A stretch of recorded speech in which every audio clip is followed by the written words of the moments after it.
Okay mga count calls, magandang umaga. May rescue tayong ginagawa dito mga count calls. Ang unit ay Isuzu D-Max. So ginagawa natin dito, kinambyo-kambyo natin mga count calls. Pero sa kanyang dashboard o sa panel, hindi gumagalaw, nakastuck sa neutral mga count calls.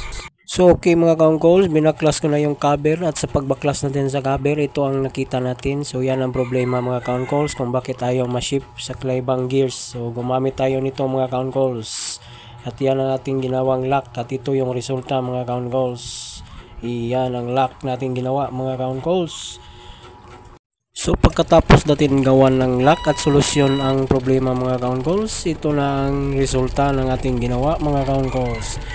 Iyan, pumasok na lahat ng gears mga count calls. Solve lang yung problema ng may-ari mga count calls. Ayan, kita nyo naman, lumilipat na yung mga gears mga count calls. Hindi na siya nakastuck sa neutral mga count calls. So titest natin to, patatakbuhin natin mga count calls.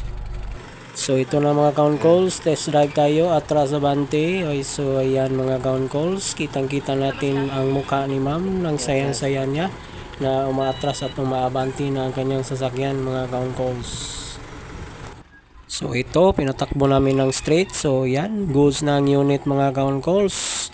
10 pesos budget lang, solve ang problema mga count calls.